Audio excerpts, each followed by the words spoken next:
Bom dia a todas, todos e todes. Para a gente começar a nossa mesa, vou fazer uma autodescrição. Eu sou uma mulher de pele clara, tenho cabelos cacheados, curtos, estou usando uma blusa cinza e atrás de mim tem uma parede branca com uma porta que dá para ver um pouco do reflexo do sol e um ar-condicionado. Primeiramente, eu gostaria de me apresentar, né? Eu sou Camila Barros Valicente, sou psicóloga, especialista em psicologia do esporte e neuropsicologia, e sou coordenadora da Comissão de Orientação em Psicologia do Esporte do Conselho Regional de Minas Gerais. Também sou psicólogo do esporte nas categorias de futebol de base do Clube Atlético Mineiro. E é um prazer estar aqui com vocês hoje. Gostaria de agradecer a participação dos nossos palestrantes e dos nossos convidados, e principalmente ao Conselho Regional de Psicologia do Estado de Minas Gerais, por propiciar esse grande evento importantíssimo, esse Congresso Mineiro de Psicologia, e dar um espaço para que a gente possa falar sobre a psicologia do esporte. O primeiro Congresso Mineiro de Psicologia, Direitos Humanos e Ética tem como objetivo reunir a nossa área, a diversidade de pensamentos e práticas psicológicas, atravessando suas múltiplas epistemologias e campos de atuação, tendo como eixo norteador a ética da psicologia enquanto ciência e profissão, que está essencialmente vinculada aos principais e os princípios universais dos direitos humanos. Temos a honra de participar do Congresso, trazendo uma mesa para falar sobre a psicologia do esporte e o seu contexto aqui no estado de Minas Gerais.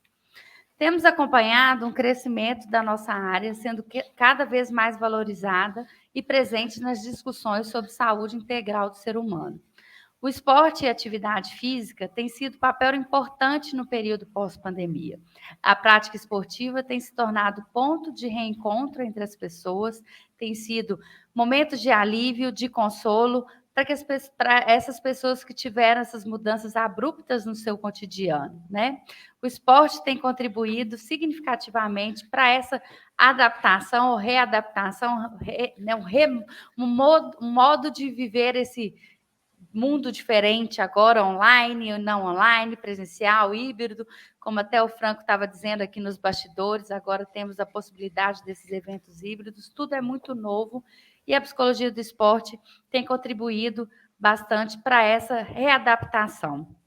Nós, profissionais da psicologia do esporte, a gente tem acompanhado bem perto todo esse movimento e a gente vem buscando desenvolver a nossa área, pensando na melhor maneira de auxiliar e acolher essas demandas desse período novo que temos vivendo. Nós temos a nossa Comissão de Orientação em Psicologia do Esporte, dentro do Conselho Regional de Psicologia, e nos reunimos mensalmente para discutir pontos importantes, temas super interessantes, principalmente pensando no crescimento, na divulgação e principalmente na capacitação de novos profissionais para atuar na psicologia do esporte.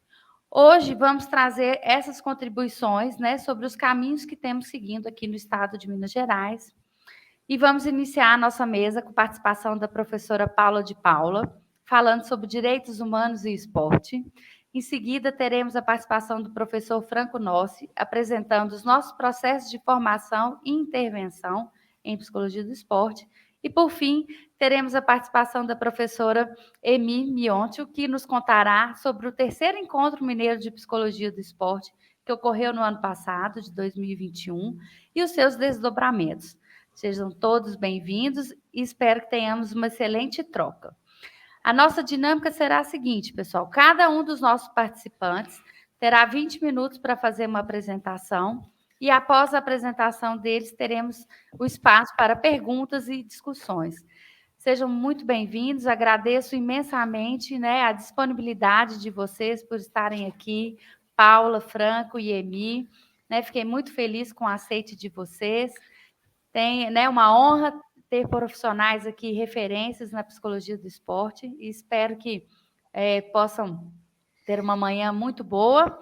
Peço só que antes de vocês fazerem a apresentação, né, de vocês trazerem a autodescrição para que os nossos ouvintes possam ter uma participação mais confortável. Bom dia, obrigado. E vou passar agora a palavra para a Paula. Obrigada, pessoal. Bom dia a todas, todes e todos. Eu sou uma mulher branca, morena, cabelos cacheados. Eu estou no meu consultório. Atrás de mim tem armários e lá no fundinho uma estante de livros. Eu fui atleta de vôlei, né? Eu fiz educação física na Escola de Educação Física da UFMG. Eu dei aulas de educação física por muito tempo, eu fui treinadora de vôlei. Eu organizei o departamento de voleibol do Olímpico, de 80 até, né, muito tempo, né, 17 anos lá. E eu era responsável pela preparação física, pela preparação técnico-tática, pela preparação psicológica. Eu vivia nos estudos disso, inclusive com essa questão da gestão, de como que o departamento deveria funcionar. Nós tínhamos equipes de 12 até 18 anos, fui campeã mineira com as minhas equipes lá, por causa disso estive como treinadora de seleções mineiras, fui tricampeã brasileira de 84 a 86, eu estive 4 vezes no pódio, 3 delas campeã.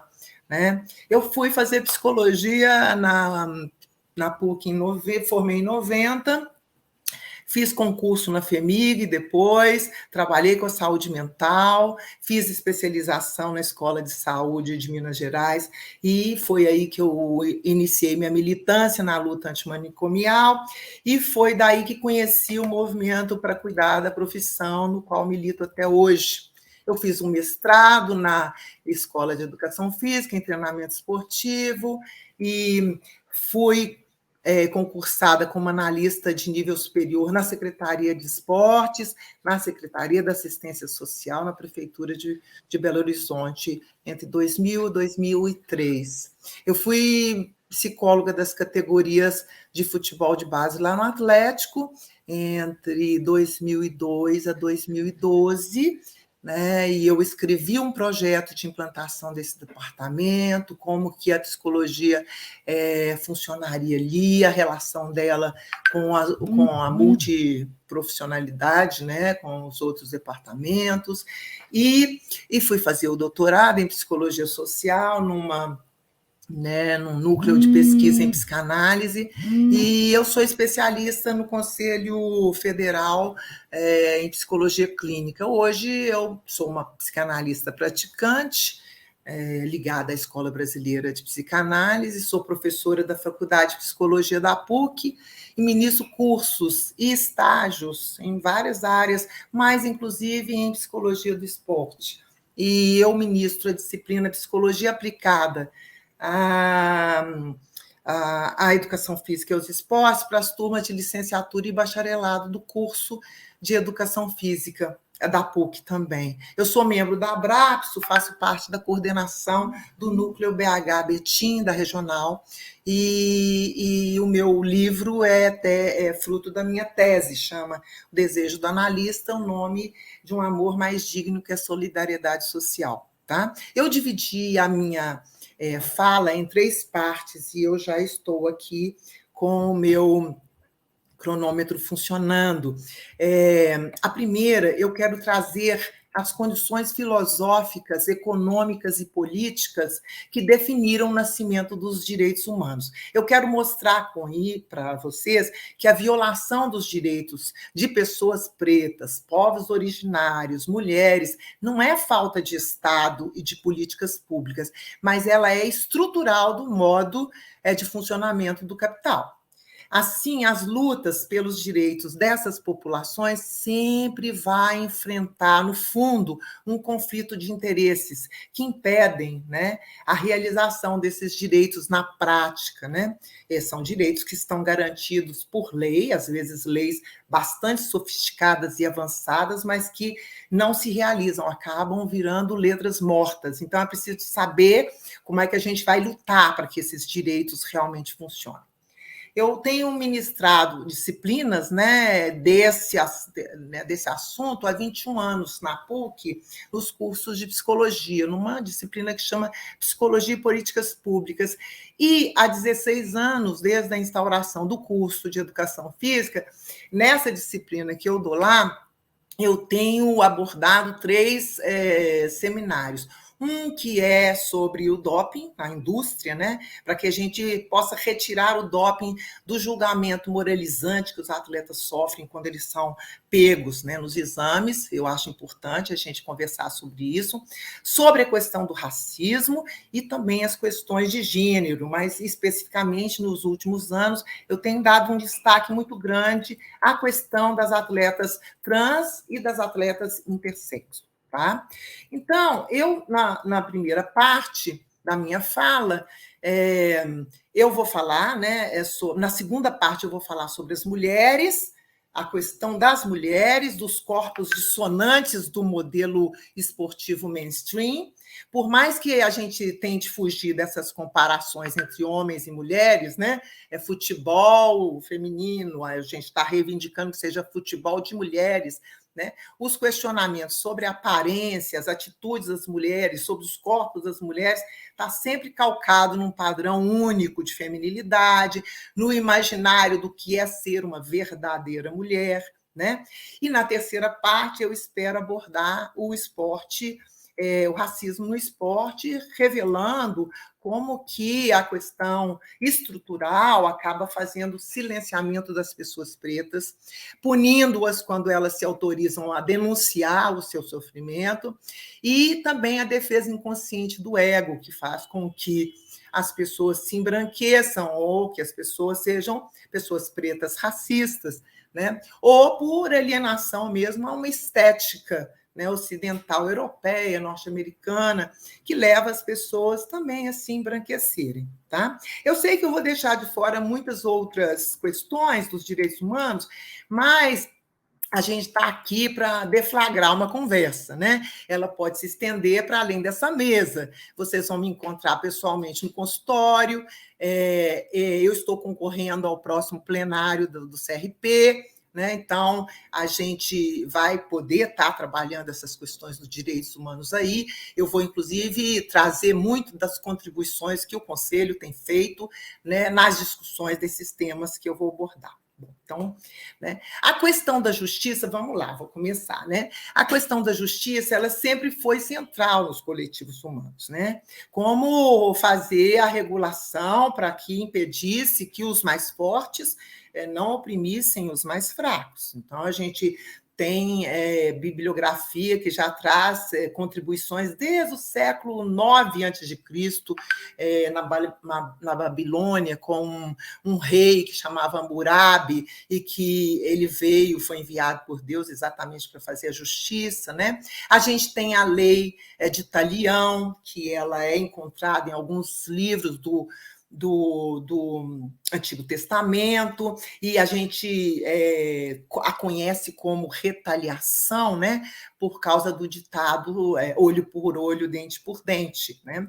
E a gente tem aparecimento dessas discussões dos direitos, né, na Grécia Antiga, na Roma, quando a gente tem Platão, a gente também tem, né, ele com a República, com a política, tanto ele e Aristóteles, e estavam definindo a questão dos direitos, da democracia, né? A gente tem o evento Cristo, né, que não dá para tratar aqui, mas é um evento muito importante, porque fez uma ruptura, né, de vida, né, antes do cristianismo e depois do cristianismo, principalmente para a nossa, né, cultura ocidental, e a gente tem contribuições nessa área de pensadores cristãos como Santo Agostinho, São Tomás de Aquino. Também não vai dar para a gente trabalhar essas coisas, mas é porque eu estou fazendo um sobrevoo na história, decidindo, inclusive, saltar a Idade Média, porque na Idade Média a gente não tinha nenhum direito, né? A gente teve a associação do clero e da monarquia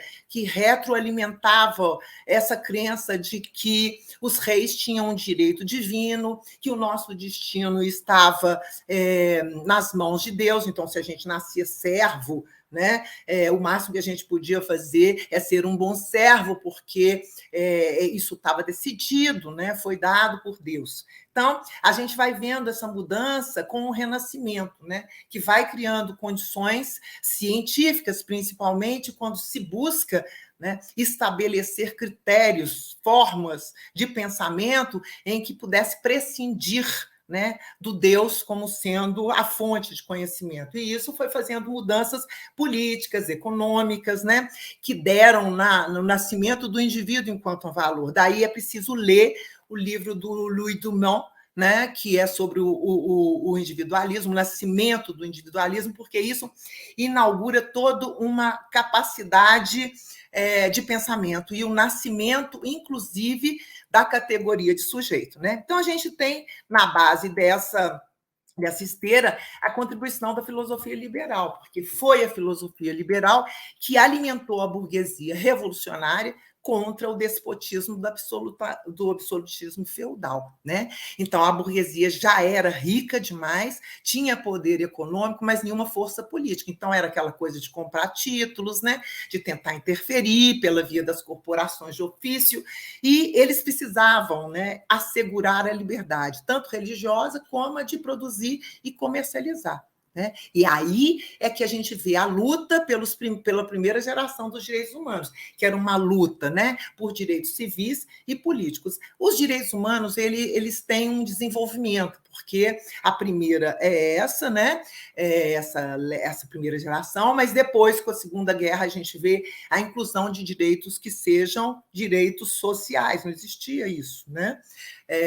Então, com o término da servidão, ou seja, à medida que as revoluções burguesas inauguraram o sujeito de direitos, que é todos são iguais perante a lei, a gente teve que organizar, né, uma ciência, e essa ciência é a economia, que pudesse regular, ou que pudesse ser processual nas relações entre os seres humanos. Então, a economia ela foi, de alguma forma, responsável, né, para retirar, né, essa colocação de uns superiores sobre o outro, né? E o sujeito que nasce de direitos aí, ele é um sujeito absolutamente abstrato, né? É o sujeito da razão, consciente de si, autorreflexivo, dono de sua vontade, responsável pelos seus erros.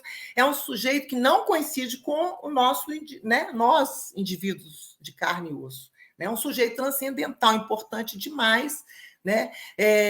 Mas o fato de ser desprovido de materialidade, né, faz inclusive com que os direitos humanos apareçam na ONU como sendo garantidos para todos os indivíduos, independente da classe social, da etnia, do gênero, da nacionalidade ou posicionamento político. Olha, basta a gente se aproximar um pouquinho, né, para saber que o sujeito da ciência, que é um sujeito abstrato, né, ele não é um sujeito natural, porque os direitos da filosofia liberal, que confere liberdade, igualdade, fraternidade, eles só são garantidos para alguns sujeitos, alguns humanos, né?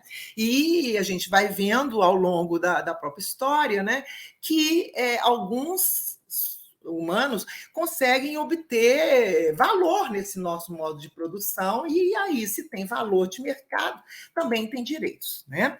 Então, eu queria mostrar que é muito curioso, porque com as revoluções burguesas, principalmente a francesa, mais conhecida, em 1789, a gente teve a Declaração dos Direitos Humanos. Não, mas é assim, direitos do homem e do cidadão. Né? E aí, uma revolucionária feminista, abolicionista francesa, Olympe de Gouges, ela defendeu, lendo a Declaração do Homem e do Cidadão, que a relação que existia entre homem e mulher ali expressava uma deficiência em relação à mulher, e propôs uma declaração dos direitos da mulher e da cidadã. Ela foi considerada insubordinada, enfim, foi presa e acabou sendo guilhotinada. Então, é importante a gente também começar a ver essas coisas, as insubordinações de quem que é caçado, né?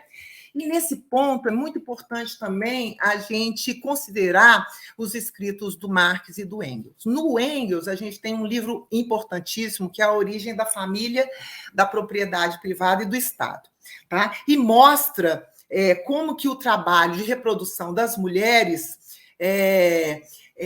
foi importante para o estabelecimento da hegemonia do capitalismo. O capitalismo também, né, criou um conceito de raça que acaba fazendo com que alguns humanos sejam menos humanos do que os outros. Né? Então, a organização da família a partir do patriarcado, e ele mostra que o patriarcado, especialmente o burguês, define papéis de gênero muito demarcados e que causam diferentes sofrimentos para homens e mulheres, em especial as mulheres, quando elas pretendem se realizar para além da função de esposa e de mãe.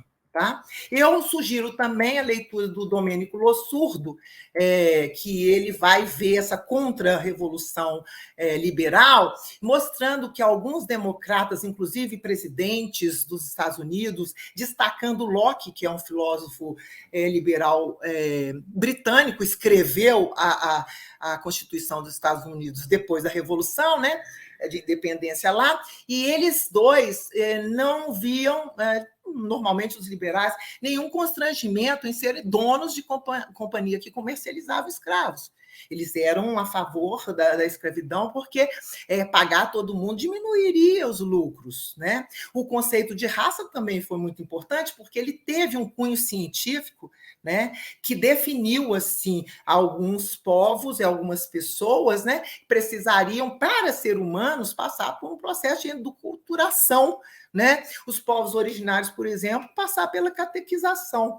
Então, isso é uma coisa que vai dando problemas na relação com os direitos humanos. Por quê? Porque os direitos humanos acaba para muita gente sendo apenas para humanos direitos. E a gente não falta cidadão de bem para ocupar esses postos aí, né? Então, quem estuda o modo de produção capitalista já sabe que a lógica que fundamenta os direitos humanos liberais é incompatível com a realização dos mesmos. As palavras, elas ficam soltas ao vento, elas inspiram lutas que nunca conseguem fazer os direitos se realizarem. Né? E eu acho que a gente tem que seguir Greta Thunberg, né? Porque ela tem responsabilizado os donos do capital pela tragédia climática com que o planeta está lidando. Tá? Então, eu termino a minha primeira fala já correndo para poder trabalhar com a questão de gênero. Tá?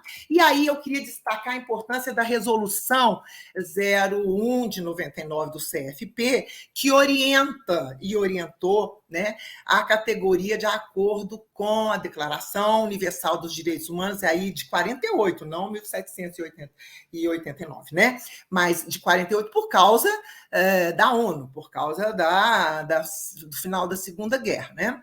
E a Constituição, nossa Constituição Federal, a Organização Mundial de Saúde, a Associação da Psiquiatria Americana, que é responsável pelo CID e pelos DSMs, né? Então, essa resolução, ela deu testemunho de como que a gente deveria lutar pelos direitos das pessoas LGBTQIA+. Né? Essa resolução sofreu muito perseguição. Né? Em 2017, teve uma liminar expedida por um juiz federal. Gosto de falar o nome dessas pessoas, né? Valdemar Cláudio de Carvalho. A pedido, não é? Foi uma liminar que concedeu a um grupo de psicólogos que estavam reivindicando, né, o direito de fazer terapias de reversão da orientação sexual. Né? Isso acabou em 2020, quando o Supremo Tribunal Federal extinguiu essa ação popular, deu ganho de causa à nossa resolução. Gente, isso são narrativas, tá? Eu gosto de falar o nome também, mas a gente teve uma vitória com a cassação do registro da ex-psicóloga Rosângela Alves Justino, em 22, né? Agora em fevereiro, né? Depois de 20 anos de pendenga dessa coisa, né? Porque ela era uma das pessoas que defendiam a chamada cura gay. Tá?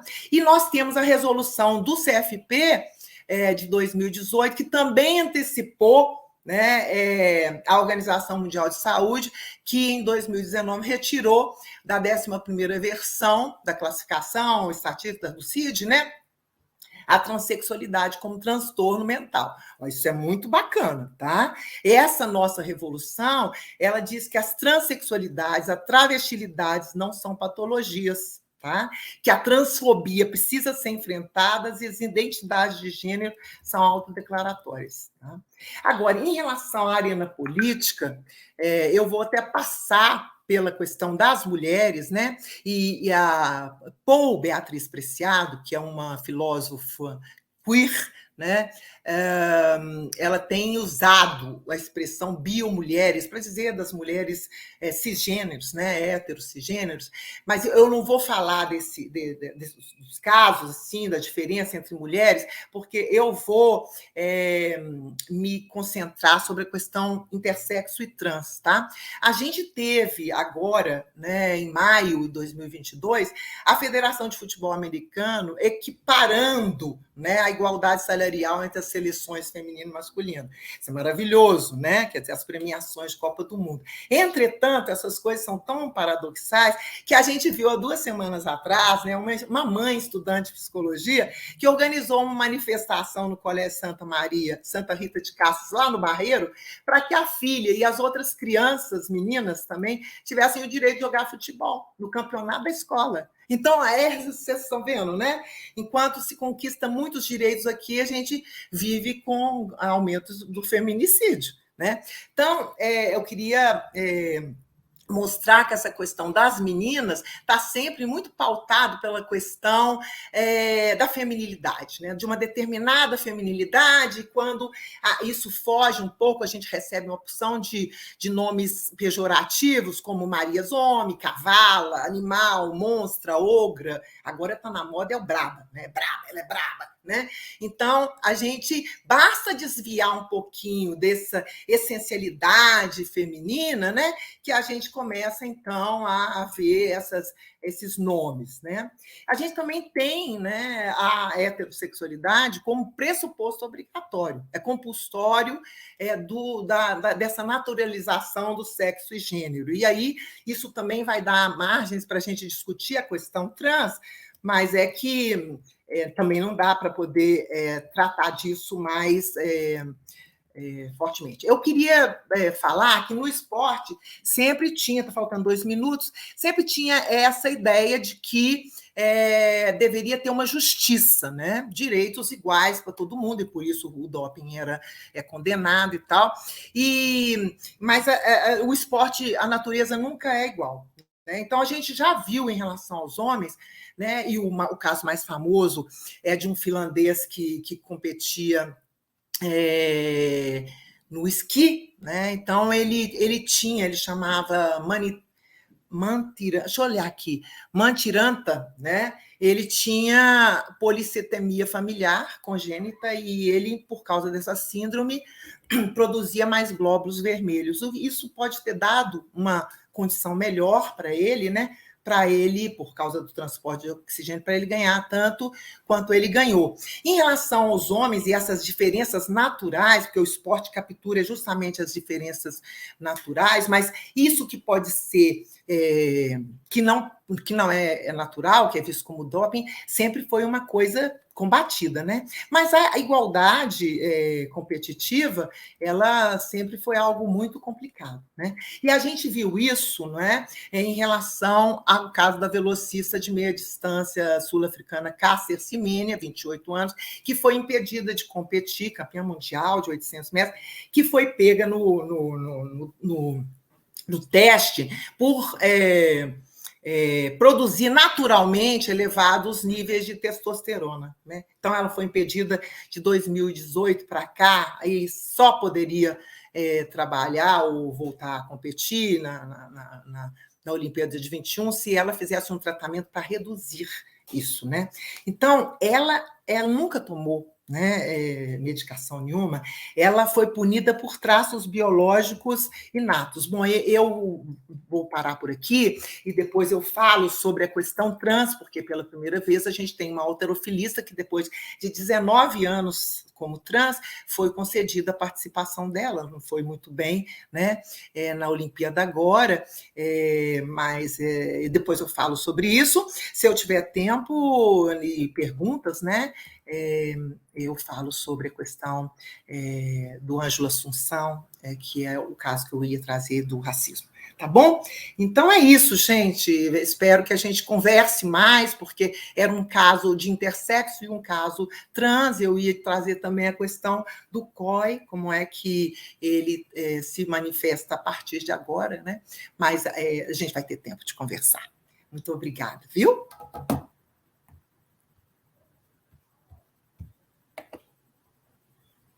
Obrigada, Paula.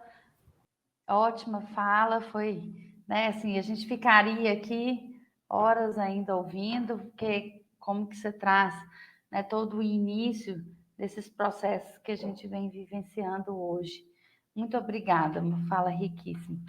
Agora vamos passar a palavra para o professor Franco, para falar sobre o nosso processo de formação e intervenção em psicologia do esporte aqui no nosso estado. Obrigada, Franco. Fique à vontade. Estamos aqui ansiosos para ouvi-lo. Já estão me ouvindo? Então, me vendo aí a tela? É porque eu vou ficar sem a visualização de vocês por conta do padrão de compartilhamento aqui, tá bom? Então, vamos lá iniciar. Ok, estamos Qualquer ouvindo e te vendo. eu vejo aqui do lado. Bom, então, bom dia a todos. Mais uma vez, um prazer muito grande estar aqui. Queria agradecer em especial ao CRP, né, o convite, né, para participar desse importante evento. Também parabenizar também as pessoas que estão aí nos bastidores, trabalhando para que o evento seja um sucesso, né? Eu vou fazer aqui a minha audiodescrição, né? Então, eu sou o professor Franco Noss, tenho pele clara, cabelos e olhos castanhos, uso óculos, estou vestindo uma camisa preta e eu estou aqui num ambiente, claro, tendo ao fundo aqui um escritório, tá bom?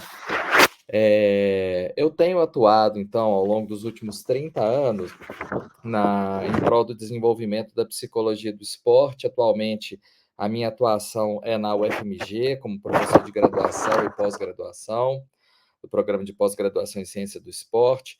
Coordeno um laboratório de psicologia do esporte, que é o LAPS, da UFMG, que fez 30 anos recentemente. Coordeno em parceria com o meu colega, o professor Varley Costa. Coordeno um projeto de extensão, que é o projeto de extensão do Centro de Treinamento Esportivo, onde eu tenho ali a formação de futuros psicólogos do esporte, e atualmente também tenho exercido aqui a função de vice-presidente da Associação Brasileira de Psicologia do Esporte do Exercício, a BPEX, e também a função de secretário-geral da Sociedade Internacional de Psicologia do Esporte, certo? Então, essa aqui foi a minha apresentação. E vou tentar falar assim muito rápido, porque eu já perdi 2 minutos, né? Fazendo uma rápida viagem aqui sobre a psicologia do esporte e da minha forma de atuação, né, nesse processo de formação de futuros profissionais. Rapidamente, falando aqui da origem da ciência, da psicologia do esporte, a gente vê principalmente dentro do movimento olímpico, né, que o Baron Pierre de Coubertin foi considerado aí o pioneiro na relação da psicologia do esporte com o movimento olímpico. Já no segundo Congresso Olímpico na França, em 1897, já houve uma discussão sobre aspectos psicológicos no que diz respeito à competição esportiva e exercício físico, sendo que o Barão ele utilizou a expressão psicologia do exercício físico. Em 1901, nós tivemos um artigo na Sport Psychology, né, falando sobre, obviamente, os aspectos mentais, onde nesse artigo, que fala sobre a psicologia do esporte, abordou tópicos principalmente relacionados aos aspectos psicológicos de diferentes modalidades esportivas. Em 1909, né, numa revista Olympic Review, apareceu um tópico falando sobre a individualidade psicológica no treinamento físico. E em 1913, né, no Boletim Olímpico, foi publicado um artigo sobre a psicologia do esporte para apresentar o tema que seria abordado no Congresso Olímpico de Lausanne nesse mesmo ano, né, onde a temática principal foi a psicologia e fisiologia do esporte. Bem interessante esses recortes. No quinto Congresso Olímpico, em 1913, que teve essa temática que eu acabei de falar, então ele foi organizado para batizar o que chamou essa nova ciência, né, a psicologia do esporte. Aqui do lado direito aqui tem aqui a referência, que eu vou compartilhar com vocês o link para ter acesso ao material na íntegra, né? Então, enquanto a professora Emi estiver fazendo a fala dela, eu vou compartilhar alguns links para que vocês tenham acesso a essas informações na íntegra, né? Então, ainda nesse congresso, né, tiveram tópicos gerais, né, que falou sobre as aptidões especiais do exercício, a motivação por aplausos, independência e cooperação e assim por diante, temas bem interessantes, típicos da época, né? Hoje, obviamente, a ciência já evoluiu, a gente discute outros temas, né? Mas os específicos do treinamento psicológico discutido nesse congresso falou aí, ó, do desenvolvimento da vontade, coragem e autoconfiança. Olha que interessante, olha, falando sobre o desenvolvimento da saúde mental. Então, ela, no quinto congresso, em 1913, já falando desse assunto importante que até hoje a gente tem comentado, né? E aí o estado de espírito dos atletas que quebram recordes. É importante também marcar que dentro desse movimento olímpico, o Miroslav Vanek foi o primeiro psicólogo incluído no staff de uma equipe olímpica, né?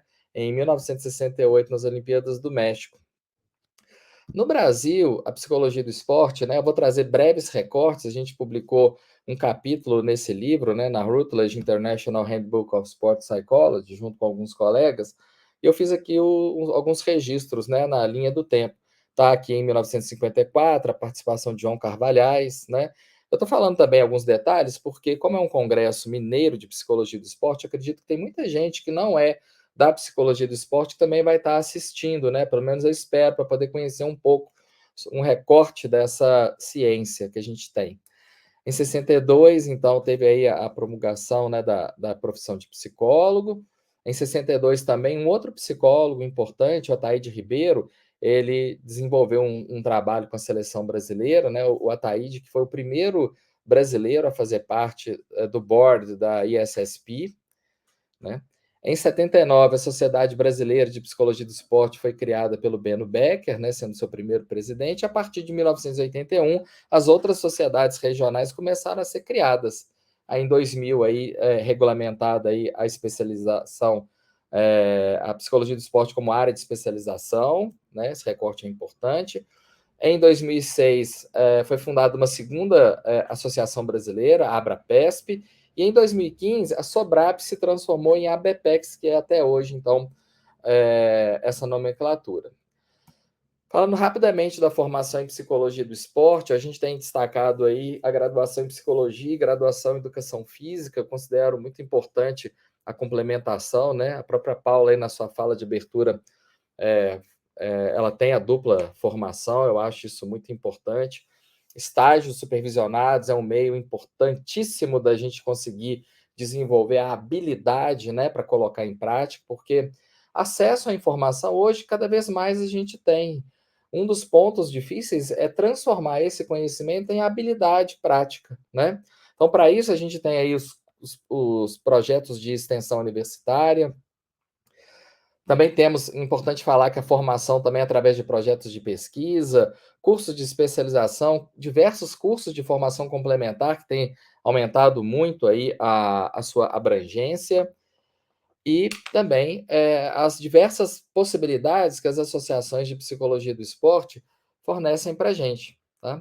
Então, no âmbito da graduação, queria destacar, né, que a psicologia do esporte ela é tanto uma disciplina das ciências do esporte, como ela também constitui esse campo da psicologia aplicada, né?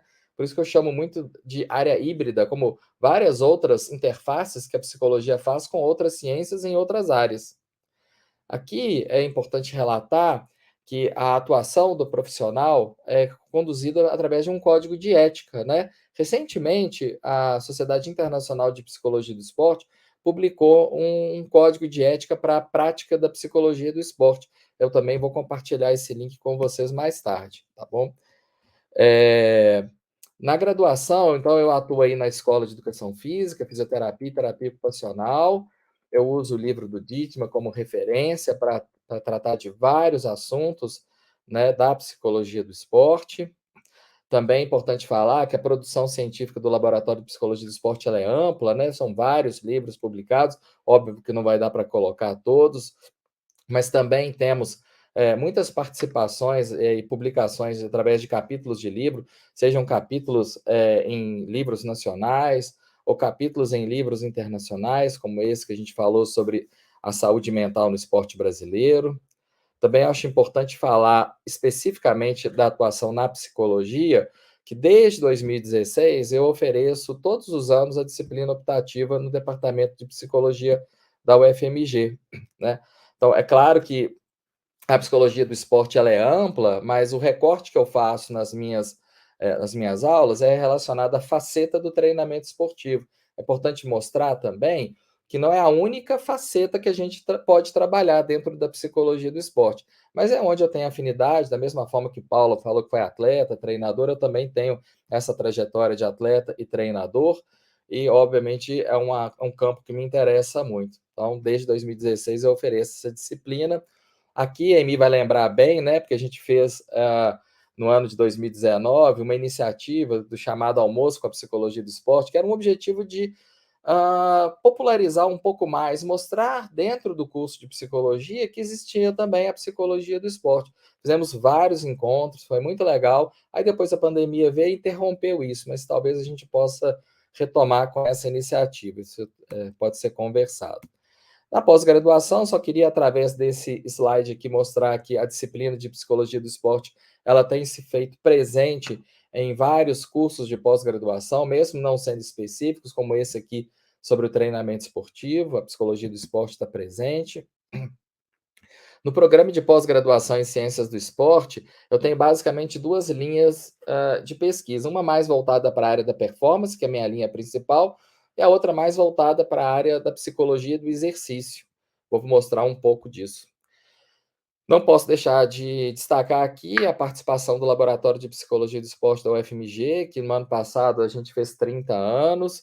Quem quiser saber um pouquinho mais sobre a história, tem um link do YouTube que eu também vou compartilhar com vocês.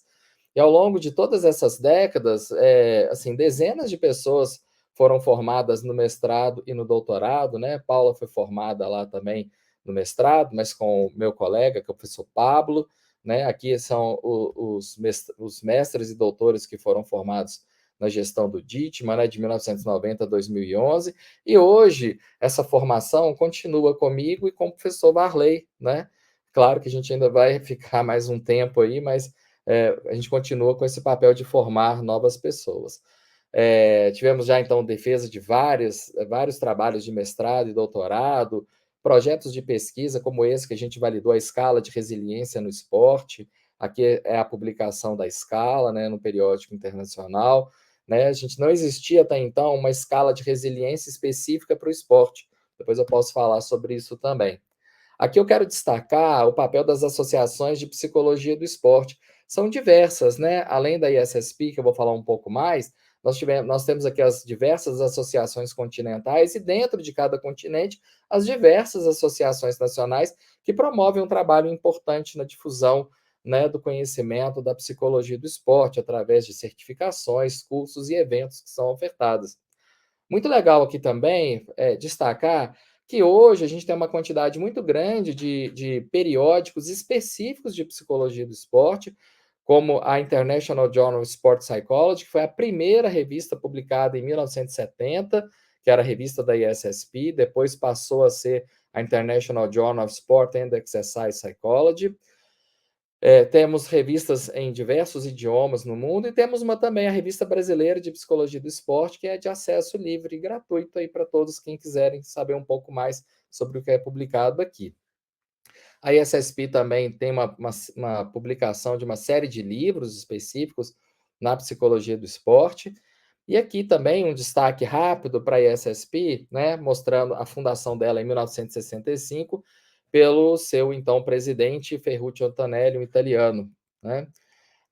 Temos uma atuação muito forte, inclusive durante a pandemia, nós fomos muito presentes, publicando uma série de consensos e diretrizes para dar suporte à atuação dos profissionais com os atletas.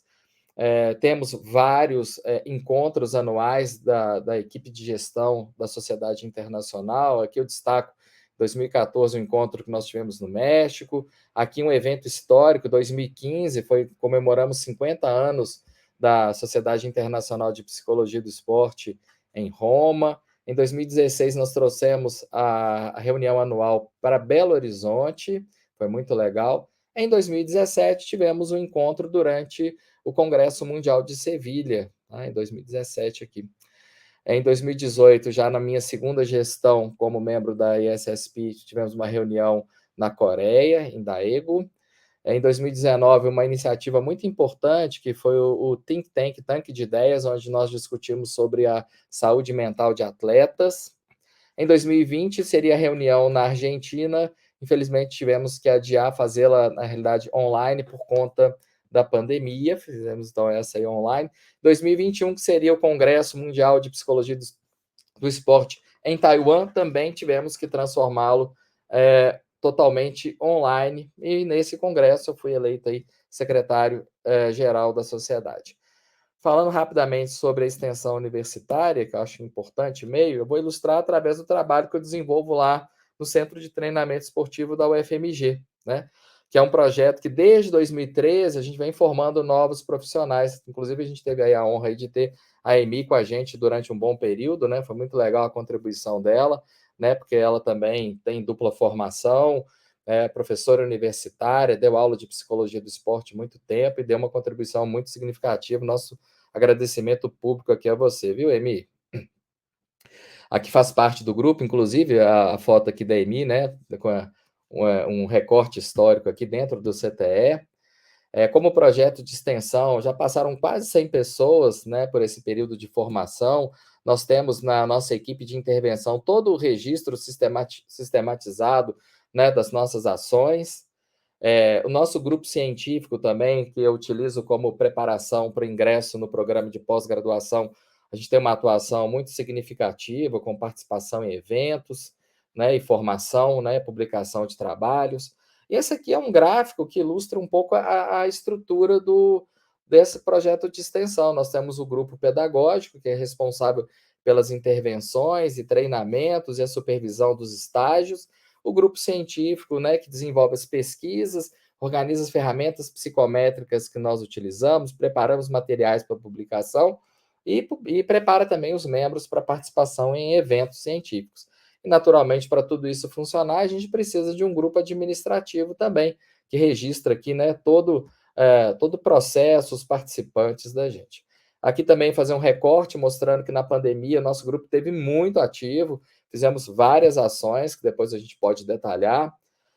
Continuamos com as nossas formações, mesmo em ambiente online. Aqui eu queria registrar, como, por exemplo, a formação na área de treinamento esportivo, já que os psicólogos não têm acesso a essa informação durante a graduação, então a gente traz informações sobre essa área. Também trouxemos vários convidados, como aqui o Igor, né, que veio falar sobre a parte de registro documental. Aqui um pouco das formações presenciais também, que a gente sempre traz profissionais para compartilhar informações com a gente na formação. Após a pandemia, né, aliás, até durante a pandemia, a gente criou o programa Embaixador, que tem por finalidade levar a psicologia do esporte, né, nos diversos locais, principalmente nos cursos de psicologia, que ainda não tem a psicologia do esporte. Aqui um pouco de como que a nossa equipe é organizada. Eu tenho um psicólogo formado, supervisor em cada modalidade esportiva. A gente também tem o nosso grupo administrativo e o grupo científico. A gente também faz parceria com a Fafiche, com a psicologia clínica para atendimento dos atletas, aí pela abordagem psicanalítica do professor Fábio Belo, e também pela psicoterapia breve com o André Mendes. Uma parte muito importante, né, que aqui ainda consta a professora Delba, que fez um trabalho de orientação profissional, né, hoje ela está aposentada, mas continua parceira da gente, sempre disposta a colaborar. Aqui é mais uma foto do nosso grupo. Aqui também tem a possibilidade de estágios, né? Podem requerer estágios a partir do 4º período, né? Depois eu vou compartilhar também esse link para vocês, quem tem interesse em fazer estágio com a gente lá. A parte de intervenção em psicologia do esporte e do exercício, aqui eu só vou ilustrar Alguns exemplos, como o trabalho com os pilotos de caça da Marinha, na área de tomada de decisão e estresse, o trabalho que a gente desenvolve no programa Envelhecimento Ativo, que também já vai fazer quase 30 anos de existência, trabalho, né, com aspectos cognitivos com operadores de plataforma de petróleo. Aqui um trabalho muito importante que está ativo ainda. Eu tenho 2 doutorados e um pós-doutorado acontecendo, junto em parceria com o NUG, que é o Núcleo de Geriatria e Gerontologia, onde a gente estuda o efeito do exercício. Depois eu falo com mais calma. E os trabalhos na área do esporte, naturalmente, com o SADA, na seleção árabe de futebol, né, que teve pela primeira vez um trabalho de psicologia do esporte, estava bem incipiente. Piloto, né, o Serginho Sete Câmara, né, desde a época de kart, projeto Caça Talentos, onde tem aí as possibilidades, né, do trabalho psicológico, a participação em diversos Jogos Olímpicos e Paralímpicos, trabalho com a equipe paralímpica de rugby também, já desde 2016, a consultoria que a gente faz aí no Minas Tênis Clube para a implantação do setor de psicologia do esporte. Finalizando então a minha fala, eu quis destacar alguns desafios, principalmente a questão das disciplinas de psicologia do esporte nas grades dos cursos de psicologia, né? Muitas vezes não existe ela nem como optativa, e muito menos o estágio supervisionado, que são pontos importantes. Na área do stricto sensu também é importante a gente ampliar as possibilidades e compreender também a psicologia do esporte como uma área híbrida, né? Ao invés de a gente ficar aquela briga de educação física e psicologia, a gente unir forças para o desenvolvimento da área. E é exatamente esse o desafio. Em 2016, durante o Congresso Brasileiro de Psicologia do Esporte, a gente reuniu os presidentes do Conselho Federal de Educação Física e de Psicologia, aqui então, pela então a Marisa Borges, teve essa participação. Reunimos também as 2 associações de psicologia do esporte brasileira nesse evento. E para finalizar, as oportunidades, né?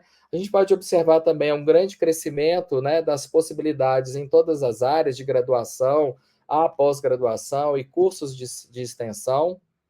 A ISSP oferece o registro internacional para psicólogos esportivos e também para supervisores, né? A gente vai fazer agora, no dia 7 de julho, um encontro, né, com a América do Sul, com os psicólogos do esporte da América do Sul, estão todos convidados.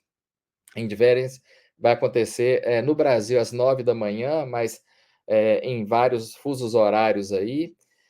Aqui o mapa de distribuição da ISSP na gestão de 2013 a 2017, de 2017 a 2021 e agora de 2021 a 2025. A gente espera que em 2025, no próximo Congresso Mundial, a gente consiga eleger mais latino-americanos para compor o board aqui da ISSP.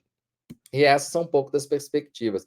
Teremos agora, em novembro, de 12 a 15, o Congresso Brasileiro de Psicologia do Esporte, uma grande oportunidade, principalmente para quem quer conhecer a área, tá bom? Para poder. Vai ser presencial no Rio de Janeiro. Quem gostar muito da área em 2025 já está convidado para o 16º Congresso Mundial, que vai acontecer na Grécia. E a gente espera que em 2029, quem sabe, na América do Sul, né, que nunca hospedou um congresso mundial. Aqui, ao longo das 3 décadas, nós tivemos diversas ações no Laboratório de Psicologia do Esporte, e agora, a partir de 2022, a gente inicia a 4ª década. Aqui eu gosto sempre de trazer a pessoa que me formou na Psicologia do Esporte, que é o Dietmar, que infelizmente nos deixou em 2012, mas a gente trabalha para manter o legado dele vivo. É isso, as mídias sociais eu vou compartilhar com vocês depois. Muito obrigado pela atenção. A gente fica aberto a esses questionamentos. Obrigado.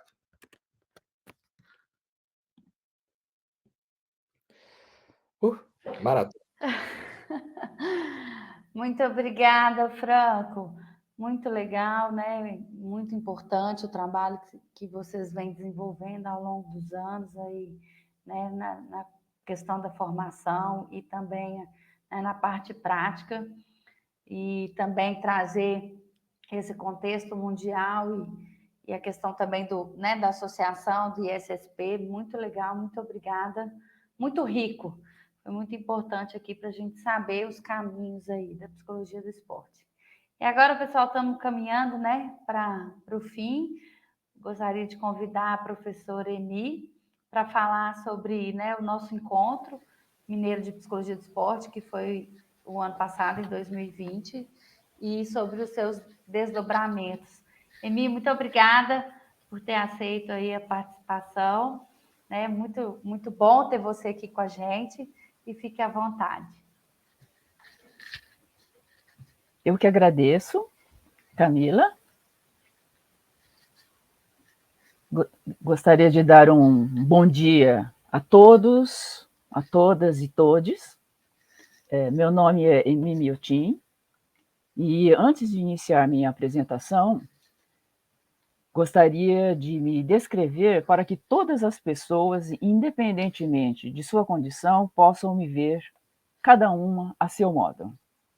Eu sou uma mulher de 70 anos, tenho uma descendência oriental herdada de meus antepassados japoneses, tenho uma pele morena, cabelos lisos, curtos, grisalhos, comprimento até logo abaixo dos lóbulos das orelhas, olhos castanhos. Estou vestindo uma blusa florida com um cardigan rosa.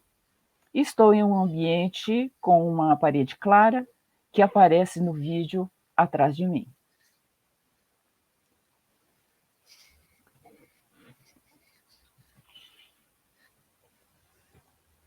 O tema da minha fala será, como a Camila disse, né, sobre os desdobramentos do terceiro EMP. Mas antes de me iniciar a fala, eu gostaria de colocar aqui a minha formação, né, e de uma certa forma que justifica o meu trabalho hoje. Então, eu tenho bacharel, né, e licenciatura em Educação Física na Universidade de São Paulo. Eu sou especialista técnica desportiva em ginástica artística também pela Universidade de São Paulo. Sou mestre em Ciência do Movimento Humano pela Universidade Federal de Santa Maria. Doutora em Psicologia Social pela Universidade de Loughborough, na Inglaterra. Sou psicóloga pela Universidade Federal de Minas Gerais, também tenho mestrado em Psicologia pela Universidade Federal de Minas Gerais, e tenho pós-doutorado também em Psicologia Social na Universidade Federal de Minas Gerais. Eu tenho uma longa, né, carreira, em que eu iniciei em 1976 como professora do curso de graduação em Educação Física pela Universidade Federal de Viçosa, aqui de Minas Gerais, onde lecionei ginástica artística, psicologia do esporte, crescimento e desenvolvimento humano e sociologia do esporte. Ali também atuei como treinadora técnica em ginástica artística, de onde eu tirei muitos dos meus conhecimentos sobre psicologia do esporte. Atualmente, sou pesquisadora do GEPSE, do Grupo de Estudos em Psicologia do Esporte do Departamento de Psicologia da UFMG. Também sou membro da ABRAPESP.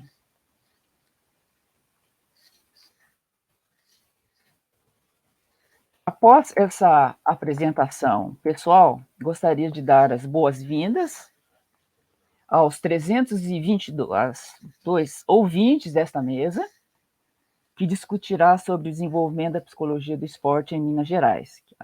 Estamos discutindo. E também dar bom dia e parabenizar pelas falas os meus colegas de mesa, Paulo e Franco, e a Camila, que preside esta mesa, que teve, né, a ideia de criar esta mesa. É uma honra compartilhar com vocês, e gostaria de agradecer ao Conselho Regional de Minas Gerais pelo convite para dar minha contribuição a esta mesa. E é com grande satisfação que participo desta mesa sobre psicologia do esporte, discutindo ética e direitos humanos, tema deste congresso. Embora a psicologia do esporte venha já discutindo essa temática em vários de seus eventos do CRP Minas Gerais, eu irei introduzi-la aqui a partir do terceiro Encontro Mineiro de Psicologia do Esporte. A Comissão de Orientação em Psicologia do Esporte do Conselho Regional de Psicologia implementou alguma orientação sobre essa temática em 2021, quando organizou e ofereceu o terceiro Encontro Mineiro de Psicologia do Esporte. entre 22 e 24 de abril de 2021, de modo online. Nesse evento, foram discutidas várias temáticas, tais como políticas públicas, gênero e questões étnico-raciais, esporte paralímpico e outros. Este evento, o terceiro EMP, teve seus desdobramentos. A Comissão de Psicologia do Esporte, em 2022, em suas reuniões mensais, algumas dessas temáticas foram discutidas. E neste presente evento, especialmente nesta mesa, vem oferecer algumas orientações sobre como a psicologia do esporte e lazer, consciente de seu compromisso ético-político, seu papel social, possibilitando uma transformação social importante enquanto trabalho. Quais seriam, então, né, esses direitos que nós discutimos?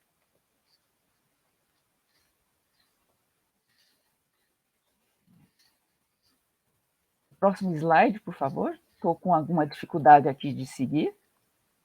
Ok.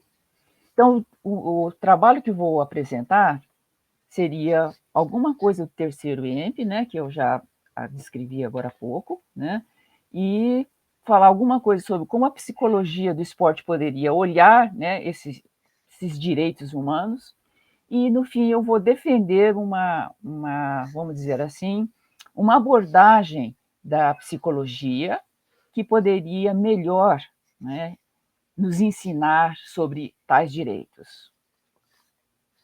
O próximo slide, por favor. O trabalho do psicólogo do esporte está baseado no Código de Ética Profissional do Psicólogo, que saiu na resolução do Conselho Federal de Psicologia, número 10, de 2005, e baseado nos princípios estabelecidos na Declaração Universal dos Direitos Humanos, aprovada em 10 de dezembro de 1948, na ONU. O Código apresenta 7 princípios fundamentais, mas no momento vou me ater aos 3 primeiros, que são: respeitar e promover a liberdade, a dignidade, a igualdade e a integridade do ser humano. 2, promover a saúde e a qualidade de vida das pessoas e das coletividades e contribuir para eliminar quaisquer formas de negligência, discriminação, exploração, violência, crueldade e opressão. Atuar com responsabilidade social, analisar crítica historicamente a realidade política, econômica, social e cultural. Então, como eu disse, tem outros princípios fundamentais, mas eu vou mais me ater, por causa do tempo, a esses 3 primeiros. Para o cumprimento desses tais princípios, é necessária a implementação de diversas ações no âmbito da orientação para a defesa e garantia dos direitos humanos no trabalho do psicólogo. Esta iniciativa do Conselho Regional de oferecer ao profissional psicólogo um evento direcionado à ética e direitos humanos é uma dessas ações. Nesse sentido, gostaria de parabenizar esta gestão do CRP, que organiza esse evento por esta iniciativa. Parabenizar também a Comissão de Orientação em Psicologia do Esporte, especialmente a coordenadora dessa comissão, a psicóloga Camila Valicente, e o conselheiro psicólogo Igor Gomes, pela iniciativa de incluir esta mesa no evento para discutirmos especialmente a temática da ética e direitos humanos relacionados ao esporte. E acrescento aqui a educação física, ao lazer, as atividades físicas relacionadas à saúde e qualidade de vida, contextos em que o psicólogo pode atuar. O Brasil, na atualidade, tem sido palco de uma série de violações de direitos de diversos âmbitos, permeado por frequentes discursos de ódio que atingem diretamente a vida e bem-estar da população mais vulnerável, tais como as mulheres, a população indígena, a LGBTQI+, negros, pessoas com deficiência, etc., reverberando em injustiças, em altos índices de assassinato, de violências física, moral, sexual, psicológica, etc., em diferentes contextos, inclusive no mundo dos esportes e atividades físicas.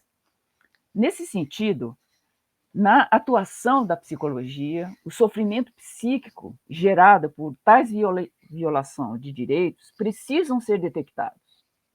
E os conselhos devem buscar estratégias de orientação da categoria sobre tais aspectos. Em psicologia, e também na psicologia do esporte, entender o trabalho com direitos humanos e ética necessita uma discussão sobre as formas de institucionalização da sociedade e do esporte que resultam em sofrimento pelo modo de sua organização. Assim, a importante tarefa da Comissão da Psicologia do Esporte é auxiliar os profissionais a detectar em quais locais ocorre uma produção desnecessária de sofrimento, causada por atuações equivocadas, excludentes, nas diferentes instituições esportivas.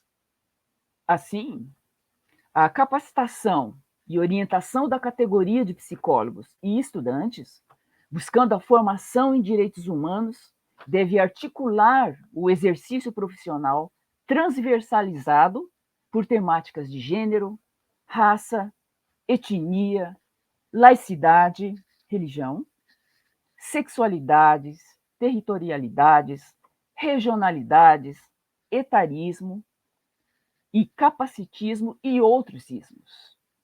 Para se ter essa formação, torna-se de fundamental relevância, considerar as diferentes abordagens em psicologia do esporte existentes. Nesse aspecto, considero a psicologia social a especialidade da psicologia que mais se apropria dos preceitos dos direitos humanos, do ponto de vista teórico-prático. Aqui eu gostaria de fazer um adendo, não sou contra a psicologia do esporte voltada ao treinamento esportivo, eu sim defendo uma psicologia do esporte holística, em que todas as abordagens possam dar a sua devida contribuição para a melhor atuação dessa categoria profissional do psicólogo do esporte. Próximo, por favor. Bem, então, como que nós poderemos analisar essa questão dos direitos humanos? Para que isso ocorra, nós precisamos olhar qual que seria a realidade do atleta contemporâneo. Quem seria esse atleta contemporâneo? Um corpo moldado por técnicas de condicionamento físico, biopsicofisiológicos, turbinado por suprimentos alimentares, acessórios high-tech, sem, contudo, formá-lo e emancipá-lo. E eu acho que nesse aspecto da formação da emancipação que nós vamos tratar de direitos humanos. Próximo, por favor. O que, então, nós sugerimos aqui? Buscar uma psicologia social do esporte. Visto que nós temos um esporte atual como um conjunto complexo composto pelo atleta, seus pares, técnico, comissão técnica, espectador, mídias, dirigentes, empresários, patrocinadores, empresas e família, todas essas instituições, essas pessoas, deveriam estar conscientes desses direitos humanos do qual nós falamos, dessa ética, né, para buscar esses direitos. Então, sugerimos uma psicologia social do esporte, né, que poderia nos trazer uma via, né, um direcionamento para essa questão dos direitos humanos. Então, estaremos sugerindo uma psicologia social em que trata o ser humano, que se insere no processo histórico, se torna agente da história e como pode transformar a sociedade em que vive. Então, se nós temos essa triste realidade, sim, o nosso atleta, o nosso praticante de atividade física, sim, tem que contribuir para essa transformação. Mas para que essa transformação ocorra, é preciso que ocorra uma formação nessa direção. Próximo, por favor. Então, vejam bem, o que então nós propomos? Construir uma psicologia do esporte com responsabilidade social, com atuação problematizadora, formadora e transformadora, com pessoas mais livres, éticas, críticas, justas, em vez de uma psicologia politicamente correta e lucrativa que anula o questionamento de fatos sociais. Então, é essa psicologia do esporte social que nós estamos propondo agora. Próximo, por favor. Bem, essa psicologia social do esporte é uma proposta também minha, né, do GEPSE, de tentar introduzir uma disciplina com esse conteúdo nos cursos de graduação em psicologia. Então, na minha experiência durante meu pós-doutorado, conseguimos introduzir essa disciplina psicologia social do esporte, em que nós discutimos esses temas, né? E quais seriam a abrangência dessas temáticas, entre outras? A questão da ética, fair play, questão do gênero, raça, etnia, laicidade, pessoas com deficiência, a questão da geração, a questão da sexualidade, territorialidade, etc. Então, são vários assuntos que poderiam o estudante de psicologia ser introduzido a essas questões, para que depois, na sua formação, no seu estágio, ele pudesse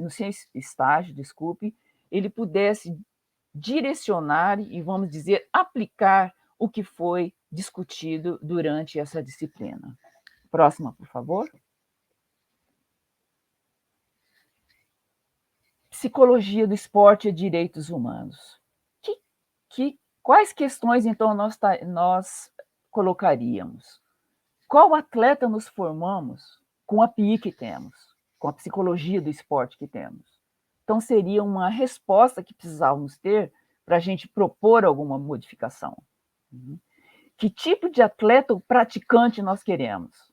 Será que com a psicologia do esporte que nós oferecemos, né, em termos de formação, nós podemos realmente formar esse tipo de atleta que poderia transformar o ambiente em que ele está? Próximo, por favor. Bem, quais seriam, então, a partir dessa proposta, as perspectivas que nós temos? A necessidade da transformação do cenário esportivo. Nós estamos vendo tantos fatos ocorrendo no nosso cenário esportivo, né, que nós nos perguntamos, né, em que direção podemos levar essa transformação? Quem poderia provocar essa transformação? Eu acho que os cursos de formação, tanto na graduação como na pós-graduação, poderia auxiliar muito disso. Mas, infelizmente, essas temáticas não são tão valorizadas dentro dos cursos, principalmente na graduação. Refletir sobre a concepção de sujeito.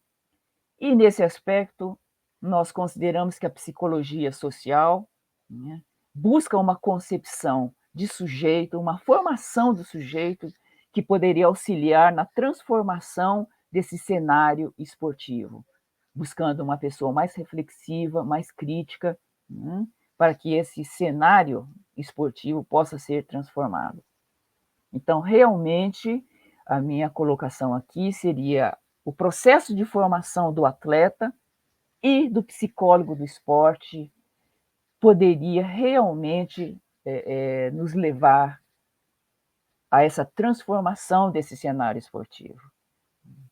Infelizmente, nós temos um longo caminho a percorrer, visto que essa discussão que nós estamos introduzindo aqui nessa mesa, pouco tem sido falado nos congressos. Na maioria dos congressos, o que é muito dito são as questões de gênero que estão acontecendo, as questões de raça, mas ela não é discutida o porquê, a causa dessas questões. Só diz apenas que elas estão ocorrendo, que são injustiças. Então, é um longo caminho realmente a percorrer para que nós possamos realmente buscar essa transformação. Próximo, por favor.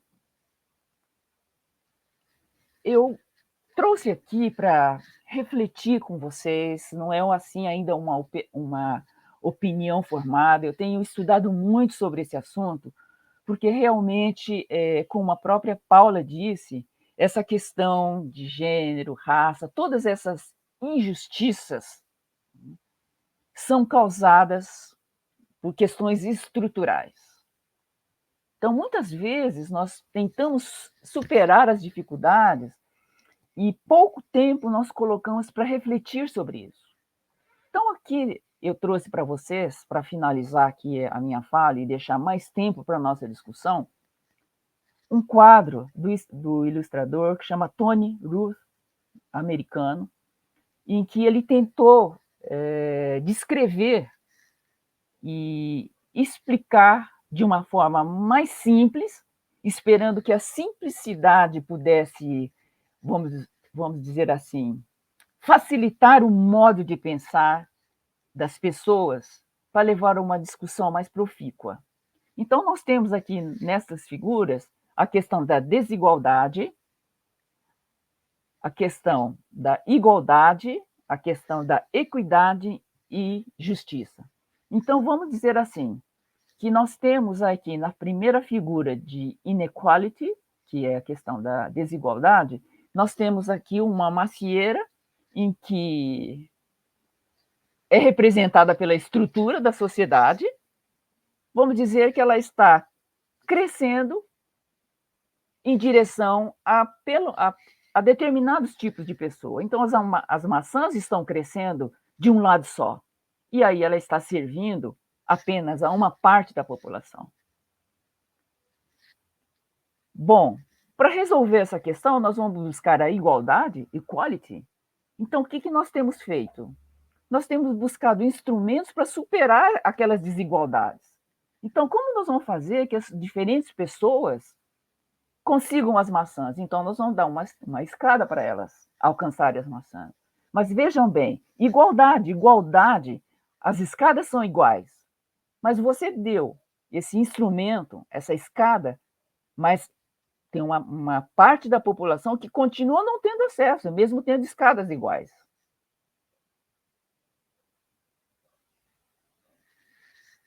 Bom, no direito, começou-se a discutir um outro termo que chama equidade. O que seria equidade? Para sanar essa questão de você oferecer a mesma escada quando uma pessoa precisa de uma escada maior, nós vamos falar em equidade. Então, se a pessoa precisa de uma escada maior, então vamos dar uma escada maior. Então, não vamos tratar todo mundo igual. Quem precisa de mais vai ganhar mais. Isso seria a equidade. Mas vejam bem, o que nós hoje buscamos? Uma justiça. O que seria essa justiça? Olha, primeiro vamos modificar a estrutura. Olha como que está uma árvore, que seria essa estrutura, pendendo para determinado tipo de pessoa. Vamos endireitar a árvore. Vamos melhorar essa estrutura. Que aí você pode dar os instrumentos iguais para todo mundo conseguir a ter acesso a esses bens. Vamos dizer que essas maçãs seriam o esporte, a atividade física, vamos dizer assim. E a árvore seria toda a estrutura esportiva que está aí montada, oferecendo todas essas competições, Jogos Olímpicos, sul-americanos, brasileiros, etc, etc. Bem, eu trouxe isso para a gente refletir sobre isso. Eu também não estou ainda pensando sobre isso, ainda não tenho opinião formada sobre isso. Estamos aqui discutindo, nós estamos agora na era dos direitos. Então, eu trouxe essa figura, né, para simplificar o modo de ver, e eu achei que ela representa muito da discussão de hoje. Nós estamos falando que a estrutura está errada, alguns estão ganhando mais, nós estamos oferecendo bolsas para superar as dificuldades, mas será que essas bolsas estão resolvendo?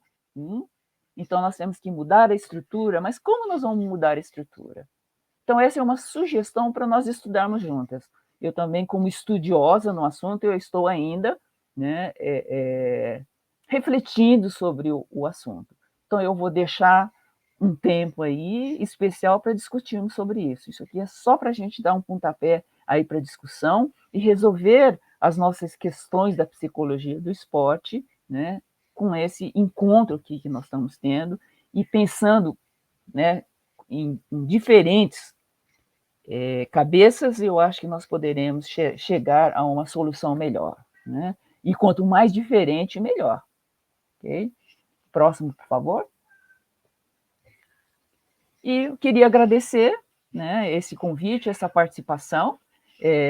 Como a gente não tem muito tempo, eu não queria me estender a falar sobre gênero, sobre raça e laicidade, etc., pessoas com deficiência, né? Então, eu prefiro colocar a questão para a gente, né, discutir questões pontuais que vão aparecer aí na discussão. E coloco aí o meu e-mail para contato para as pessoas que quiserem contactar comigo. Então, é isso. O meu muito obrigado.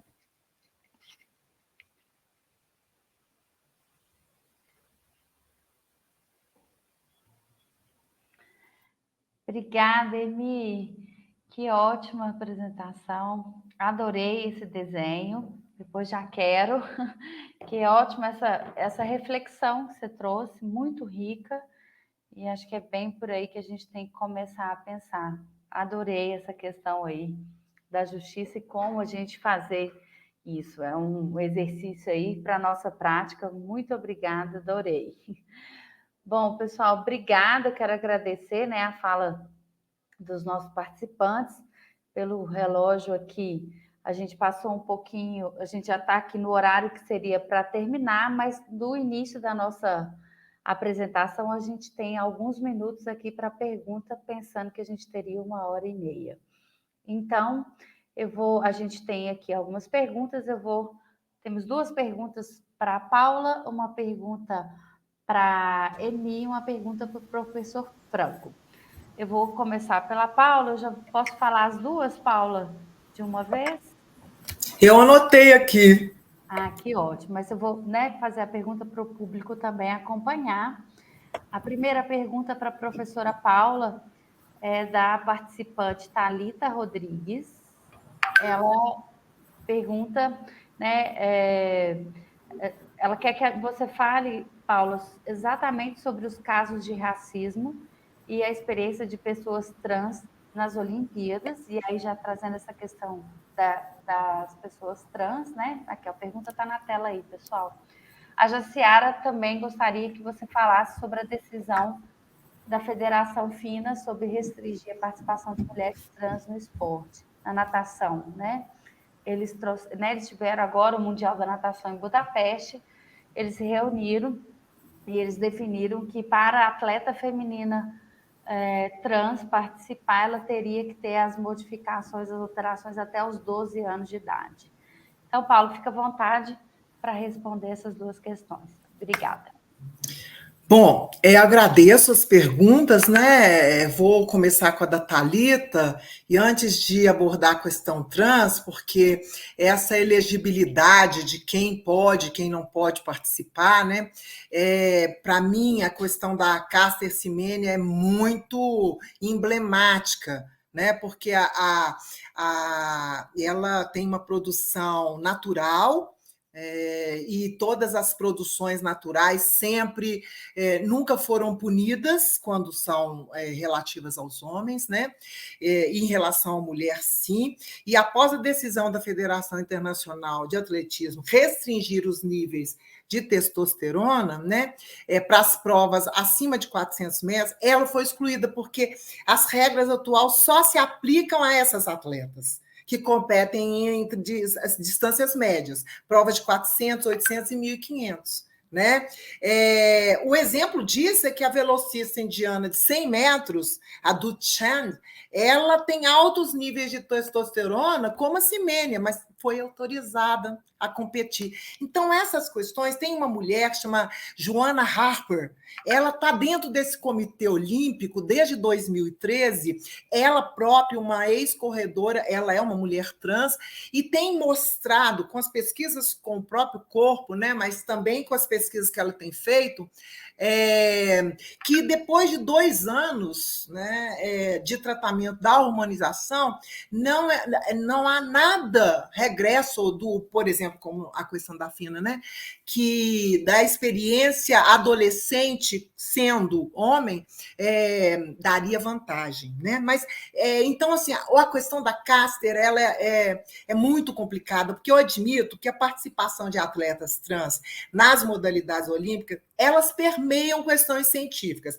mas, na minha opinião, principalmente toca na dificuldade de desconstruir esse preconceito secular na binaridade dos gêneros, no imaginário do que é uma mulher, né? Então, essa coisa, essa discussão está oficialmente no Comitê Olímpico desde 2003, depois do consenso de Estocolmo, né? E aí eu vou passar para frente, porque uma das coisas principais nesse consenso era justamente a normalização sexual, que tinha que ser pago, legitimando, né, as participações, que seriam mesmo reorganizar, né, anatomicamente os corpos, né, incluindo, inclusive, a gônada, a retirada das gônadas, né, ou seja, a redesignação sexual, que agora isso não está posto, né? E agora, em 2015, o comitê alterou o consenso, né?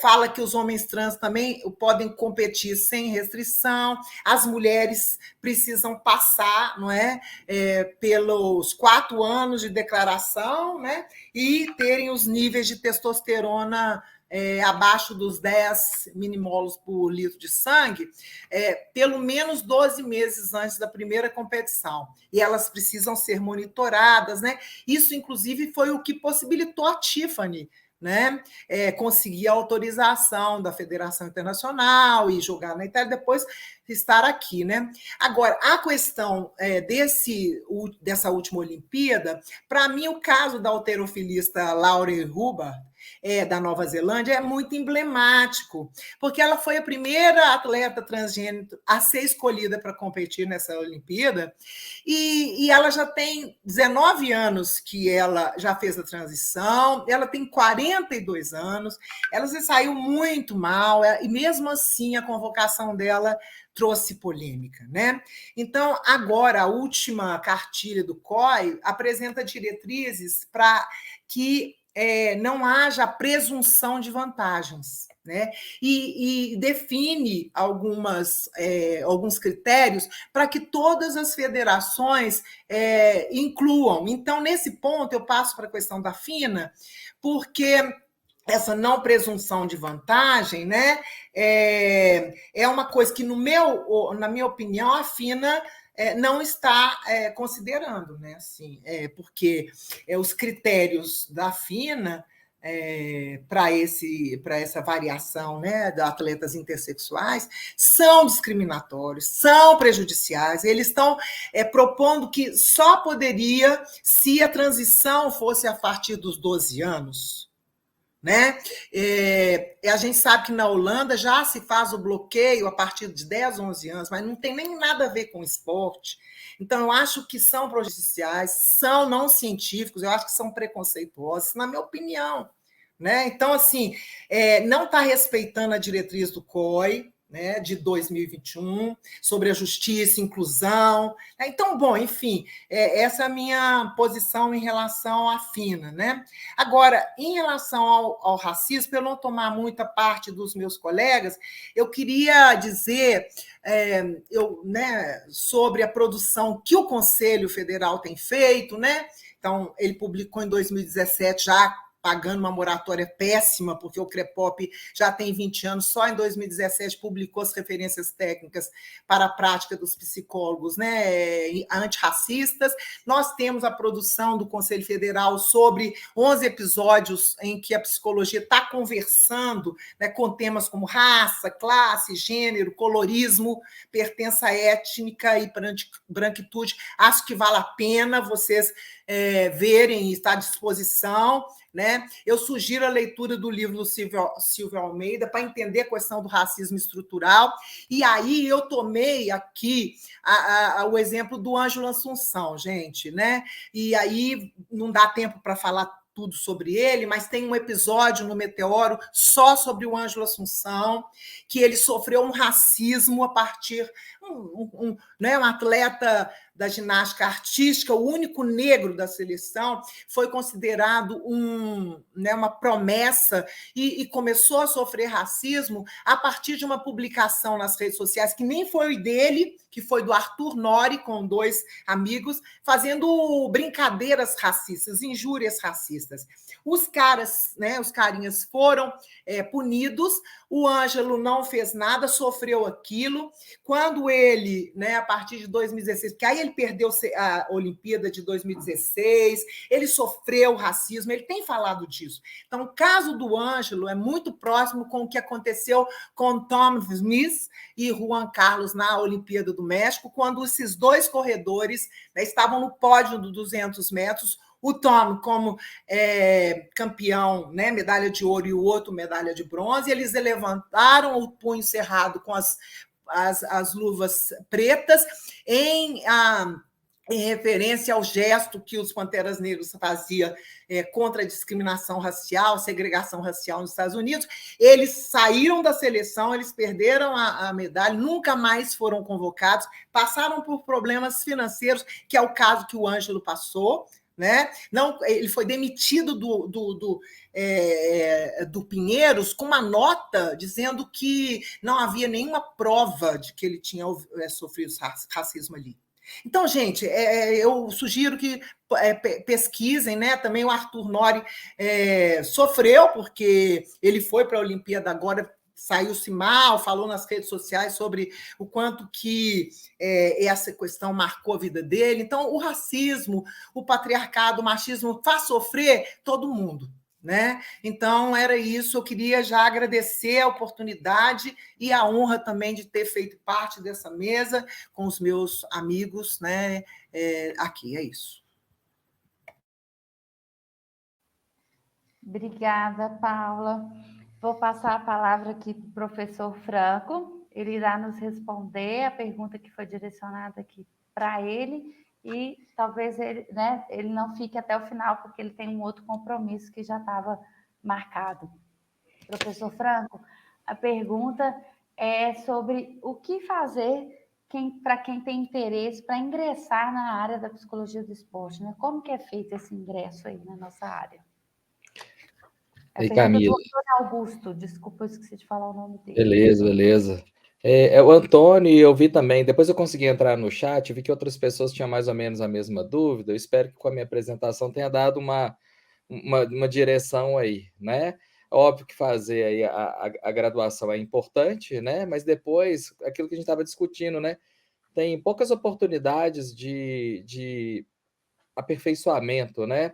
Lembrando que conhecimento é um pilar da competência, mas a habilidade é outro importante também. Então, é importante ter as oportunidades de prática supervisionada, né, para desenvolver essa habilidade.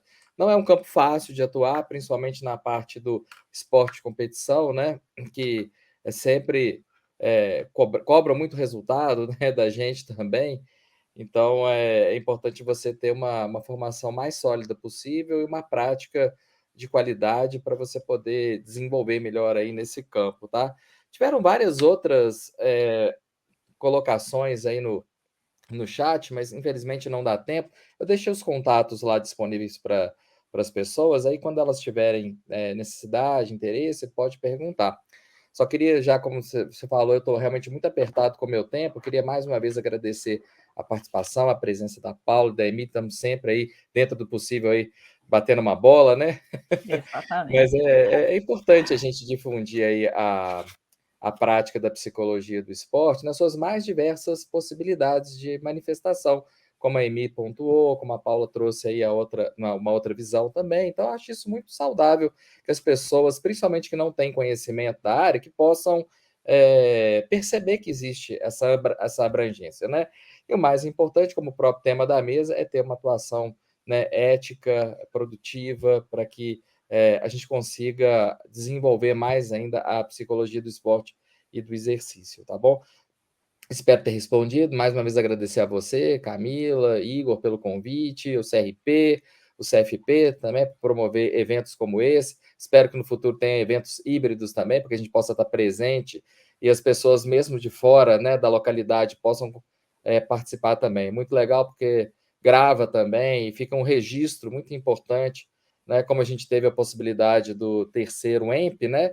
Queria também destacar que os vídeos do terceiro EMP estão disponíveis no canal do YouTube do CRP, então dá para as pessoas que ficaram curiosas com a psicologia do esporte ter muito mais informação, né? A gente já teve vários tópicos diferentes ali, apesar de, obviamente, a gente não esgotar o tema, né? Mas teve possibilidade de assistir muitos assuntos interessantes com muitos palestrantes de Minas Gerais, né? Então, acho que vale a pena a gente ter um quarto EMP aí em breve aí, e agradecer mais uma vez a todos aí a presença, desejar um ótimo dia a todos e me despeço de vocês, tá bom? Ok, obrigado, Franco. Obrigada, professor. Uma ótima tarde aí para você. Bom,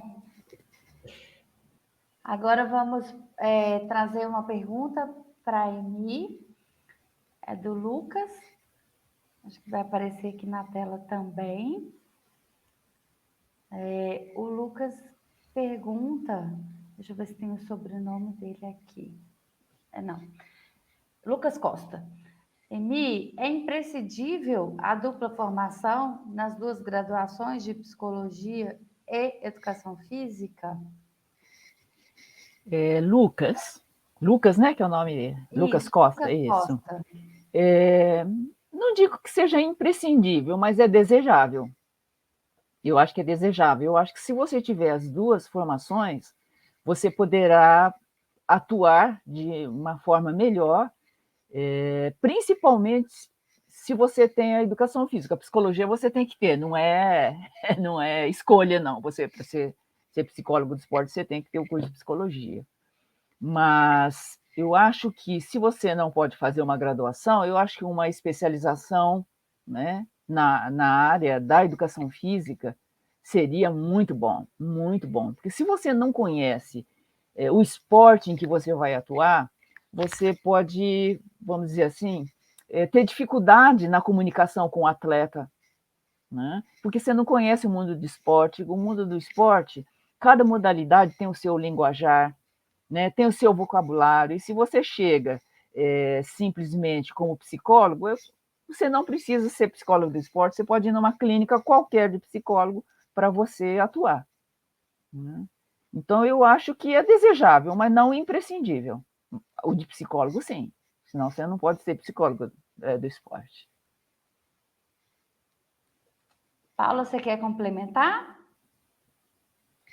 Eu concordo com a minha companheira que é desejável, mas é que na vida nem sempre o que a gente deseja é possível. Eu acho que já tem grandes pessoas da psicologia do esporte que estão absolutamente capazes de entender o esporte assim, profundamente, sem terem que fazer graduação em educação física, não. Então, eu sou sensível ao fato de que não é necessário, né? E que, enfim, isso não vai pesar em nada para uma atuação de um colega que ama o esporte e que vai se interessar por conhecer os mecanismos que organizam internacionalmente esse esporte, porque a questão política, né, define todas as leis, a regulação, o funcionamento, e os seres humanozinhos que estão ali trabalhando como treinadores, psicólogos e atletas sofrem não é? Das regras que são definidas. E muitas vezes essas regras são definidas por interesses muito distantes dos direitos das pessoas. E aí é importante demais saber, por isso que eu achei bacana, né, quando a Amy traz essa questão da equidade, que a gente fala muito isso, né? Mas, entretanto, a gente corre o risco de entrar na questão do doping regularizado, porque para muita gente deveria se, vamos dizer assim, regular o uso de substâncias, né? Para que todo mundo possa ter acesso a uma boa complementação. E aí a gente entra em outra questão, que são os interesses das indústrias farmacêuticas, né? Das indústrias dos complementos. Então, na verdade, a discussão é muito ampla, porque ela não se define só no interior da quadra ou daquele clube, ela está organizada por interesses do capital, e que a gente precisa saber como funciona, porque senão a gente fica guerreando com moinhos de vento. É isso. Obrigada, Paula. Pessoal, então vamos encerrando o nosso evento, a nossa mesa riquíssima. Foi uma manhã maravilhosa. Muito obrigada, Paula. Muito obrigada, Emi, e também ao professor Franco. Acredito que a gente tenha trazido aí, né, o que a psicologia do esporte tem feito. Espero que a gente tenha conseguido captar muitos profissionais, estudantes, para vir trabalhar com a gente na psicologia do esporte. Inclusive, pessoal, eu sei que está no chat aí o link para acesso ao nosso grupo da Comissão de Orientação em Psicologia do Esporte do Conselho Regional de Psicologia. Então, venham participar com a gente, acessem o link, venham fazer parte do nosso grupo. Inclusive, semana que vem nós temos reunião, na quarta-feira, às 19h30. E esse ano temos falado diversos assuntos, de temas todos importantes para a psicologia do esporte. Será um prazer ter vocês conosco aí no nosso link. Mais uma vez, agradeço ao Conselho Regional de Psicologia por esse evento e por ter cedido espaço para a gente falar sobre a psicologia do esporte. Emi e Paula, muito obrigada. Ótima tarde para todos vocês. Até a próxima, pessoal. Conte conosco aí para o desenvolvimento da psicologia do esporte. Beijos.